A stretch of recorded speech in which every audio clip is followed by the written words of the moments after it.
নবী বলছেন, আল্লাহ আমার উম্মত যদি জাহান্নামে থাকে আমি কিন্তু জান্নাতে যাব না। আল্লাহ বলছেন আপনি না গেলে তো জান্নাত উদ্বোধনই হবে না। এবারে মামলা কি দাঁড়ালো? আল্লাহ পাক বলে যে আমি তাহকামুল হাকিমিন নিজেকে বলেছি, বিচার না করলেও তো জিনিসটা সুন্দর হয় না। ও নবী একটা কাজ করেন, ওয়ালা সৌফা ইউতিকা রাব্বুকা ফাতারদাত, আমি কাউকে বলি নাই, আপনাকে না বলেছি। আমার সাল্লাহ কাইল্লা রাহমাতাল লিল আলামিন কারো সম্পর্কে নাজিল করি নাই, আপনাকে দিয়েছি। ওয়ালাল আখিরাতু খায়রুল লাকা মিনাল উলা, কাউকে বলি নাই, আপনাকে বলেছি।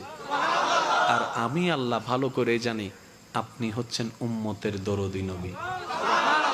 আপনি নিজের জন্য কাঁদেন নাই, সন্তানের জন্য কাঁদেন নাই, পরিবারের জন্য কাঁদেন নাই, নাতির জন্য কাঁদেন নাই, যত কেঁদেছেন জীবনে সবকিছু উম্মতের জন্য।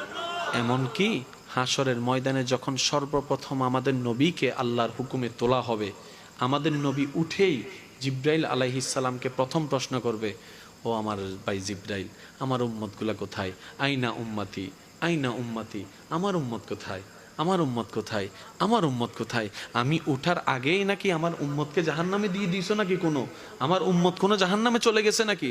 জিব্রাইল বলবে, ইয়া রাসূলুল্লাহ, প্রথমেই আপনাকে তোলা হয়েছে, এখনো আর কাউকে তোলা হয় নাই, প্রথমেই আপনি উঠেছেন। আমার নবী বলবে, আমার উম্মতগুলা কোথায়?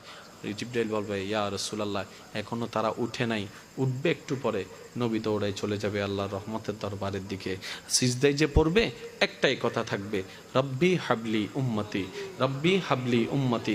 একটু মনোযোগ চাইবো আমি আশেকদের, রব্বি হাবলি উম্মতি, ও আল্লাহ আমার উম্মতগুলাকে আমাকে দিয়ে দাও। তো উম্মতের লিস্টির ভিতরে তো আবু বকর সিদ্দিকের নামও আছে, উম্মতের লিস্টির ভিতরে তো ফারুকে আজমের নামও আছে, উম্মতের লিস্টির ভিতরে তো সাহাবায়ে কেরাম আজমাইনের নাম আছে, উম্মতের লিস্টির ভিতরে তো আহলে বাইতের নাম আছে, উম্মতের লিস্টির ভিতরে তো তাবি তবে তাবি আল্লাহর ওলিদের জান্নাতীদের নাম আছে। এবার আল্লাহ পাক বলবে, আপনি যে বললেন রব্বি হাবলি উম্মতি, উম্মতকে দেওয়ার জন্য আপনি কে আবু বক্করের কথা বলছেন? নবী বলে যে না, আমার আবু বক্করকে নিয়ে চিন্তা নাই, আমার ফারুককে নিয়ে চিন্তা নাই, আমার ওসমানকে নিয়ে চিন্তা নাই, আমার আলীকে নিয়ে চিন্তা নাই।